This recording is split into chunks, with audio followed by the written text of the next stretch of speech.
28 metre വ്യാസമുള്ള ഒരു മൈതാനത്തിന്റെ നടുവിലായി 14 മീറ്റർ വ്യാസമുള്ള ഒരു പാർക്കുണ്ട്. ഈ പാർക്കിന് ചുറ്റുമായി ജോഗിങ്ങിനായുള്ളൊരു റോഡുമുണ്ട്. അങ്ങനെയെങ്കിൽ ആ റോഡിന്റെ വീതി എത്ര? 28 മീറ്റർ വ്യാസം എന്ന് പറയുമ്പം ഈ വലിയ സർക്കിളിന്റെ വ്യാസം എന്ന് പറഞ്ഞാൽ എന്താണ്? ഈ വലിയ സർക്കിളിന്റെ ഡയമീറ്റർ ആണ് എത്ര എന്ന് പറയുന്നത്? 28 എന്ന് പറയുന്നത്. ഡയമീറ്റർ അല്ലെങ്കിൽ വ്യാസം 28 ആണെങ്കിൽ റേഡിയസ് എത്ര വരും? ആരം അതിൻ്റെ പകുതിയായിരിക്കും. വ്യാസത്തിൻ്റെ പകുതിയാണ് ആരം. അപ്പം അങ്ങനെയാണെങ്കിൽ 28ൻ്റെ പകുതി 14 ആയിരിക്കും ഈ വലിയ സർക്കിളിൻ്റെ റേഡിയസ് എന്ന് പറയുന്നത്.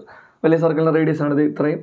ഇവിടെ തൊട്ട് തുടങ്ങി ഈ ഡോട്ടൽ ലൈൻ്റെ ഇവിടെ വരെ നിൽക്കുന്നത് ആ വലിയ എന്താണ് ആ പറയുന്ന മൈതാനത്തിൻ്റെ എന്താണ് റേഡിയസ് ആണ് 14 മീറ്റർ എന്ന് പറയുന്നത്. ഇനി അതിൻ്റെ അകത്തൊരു പാർക്കുണ്ട്.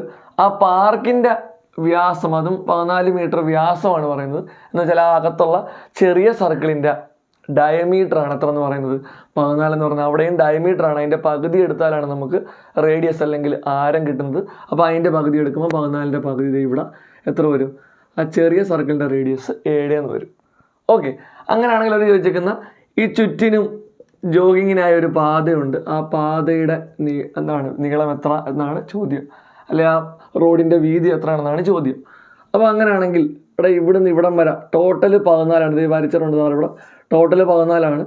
അതിൽ പാർക്കിൻ്റെ മാത്രം 7 ആണെങ്കിൽ ഈ ഒരു റോഡിൻ്റെ എത്രയാണ്? അത് ഈ കാണുന്ന റോഡിൻ്റെ ആ ഡോട്ടൽ ലൈനാണ് കാണേണ്ടത്. അല്ലെങ്കിൽ ഇത് വരച്ച് കാണിച്ചാൽ ഈ ഒരു അകലമാണ് നമുക്ക് കാണേണ്ടത്. ടോട്ടൽ 14. അതിൽ ഇത്രയും പോർഷൻ 7 ആണെങ്കിൽ ആ 14 നിന്നും ഈ 7 അങ്ങ് കുറച്ചാൽ ബാക്കി കിട്ടത്തില്ലേ? ആ 14 7 പോയാൽ എത്രയാണ്? അപ്പോൾ ഈ അകലം 7 മീറ്റർ അല്ലേ? ഈ റോഡിൻ്റെ വീതി എന്ന് പറയുന്നത് എത്രയാണ്? 7 മീറ്റർ. വീതി എത്രയാണെന്ന് ചോദിച്ചാൽ 7 മീറ്ററാണ് നമ്മുടെ ആൻസർ. അപ്പോൾ ഇതുപോലുള്ള എൻ്റർടൈൻമെൻറ്റ് വീഡിയോസ് നിങ്ങൾക്ക് ഇനിയും കാണണമെങ്കിൽ നമ്മുടെ മാത്സ് വിത്ത് അപ്നാസ് എന്ന ചാനലും നമ്മുടെ മാത്സ് വിത്ത് അപ്നാസ് എന്ന ഇൻസ്റ്റാഗ്രാം പേജും ഒക്കെ നിങ്ങളൊന്ന് ഫോളോ ചെയ്തിടുക. അപ്പം ഇതുപോലത്തെ വീഡിയോയുമായി വീണ്ടും നിങ്ങളുടെ മുമ്പിലേക്ക് എത്തുന്നവരെ എല്ലാവർക്കും ഗുഡ് ബൈ.